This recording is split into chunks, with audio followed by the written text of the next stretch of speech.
જય શ્રી કૃષ્ણ, જય દ્વારકાધીશ મિત્રો. આજે આપણે અધ્યાય 13નો 21મો શ્લોક સમજીશું. કાર્યકારણ કૃતુત્વે હેતુ પ્રકૃતિરુચ્યતે પુરુષ સુખ દુઃખાનામ ભોક્તૃત્વે હેતુરુચ્યતે. પ્રકૃતિ સર્વ ભૌતિક કારણો તથા કાર્યોની હેતુ કહેવાય છે અને જીવ પુરુષ આ જગતમાંના વિવિધ સુખો તથા દુઃખો ભોગવવાનું કારણ કહેવાય છે. જીવોમાં શરીર તથા ઇન્દ્રિયોના વિભિન્ન પ્રકટીકરણો ભૌતિક પ્રકૃતિને લીધે થાય છે. કુલ 84 લાખ વિભિન્ન યોનિઓ છે અને સર્વ પ્રકૃતિજન્ય છે. જીવના વિભિન્ન ઇન્દ્રિય સુખોમાંથી આ યોનિઓ ઉદ્ભવે છે અને જીવ આ શરીરને કે તે શરીરમાં રહેવાની ઈચ્છા વ્યક્ત કરે છે.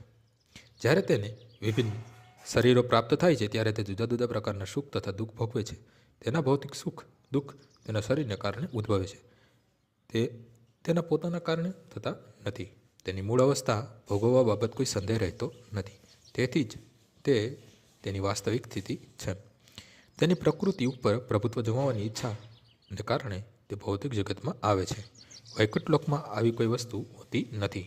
વૈકુંઠ લોક વિશુદ્ધ છે, પરંતુ ભૌતિક જગતમાં દરેક જીવ વિભિન્ન પ્રકારના શરીર સુખો પ્રાપ્ત કરવા માટે સદા સંઘર્ષ કરતો રહે છે. આમ કહેવાથી વધુ સ્પષ્ટીકરણ થશે કે આ શરીર ઇન્દ્રિયોનું કાર્ય કરે છે. ઇન્દ્રિયો ઈચ્છાને તૃપ્ત કરવાના સાધનો છે. હવે આ શરીર તથા સાંદરૂપ ઇન્દ્રિયો એ સર્વભૌતિક પ્રકૃતિ દ્વારા આપવામાં આવ્યા છે અને આગળના શ્લોકમાં સ્પષ્ટ થશે તેમ જીવને તેની પૂર્વની ઈચ્છા તથા કર્માનુસાર પ્રકૃતિને આધીન આશીર્વાદ આપવા, શાપ આપવા અને શ્રાપ પ્રાપ્ત થાય છે. જીવની ઈચ્છાઓ તથા કાર્યો પ્રમાણે પ્રકૃતિ તેને વિભિન્ન નિવાસસ્થાનોમાં શરીરોમાં મૂકે છે. જીવ પોતે જ આવા સ્થાનોમાં જવા માટે અને મળવાનારા સુખ દુઃખ માટે કારણભૂત હોય છે. એકવાર વિશિષ્ટ પ્રકારના શરીરમાં મુકાયા પછી જીવ પ્રકૃતિના નિયંત્રણ હેઠળ આવી જાય છે. કારણ કે શરીર ભૌતિક પદાર્થ હોવાથી પ્રકૃતિના નિયમ અનુસાર કાર્ય કરે છે. તે વખતે શરીરમાં એવી શક્તિ હોતી નથી કે તે નિયમને બદલી શકે. ધારી લો કે જીવને એક કૂતરાનું શરીર મળે છે. જેવો તેને કૂતરાના શરીરમાં મૂકવામાં આવે છે કે તરત જ તે શ્વાન ચેષ્ટા કરવા લાગે છે. તે અન્ય રીતે આચરણ કરી શકતો નથી.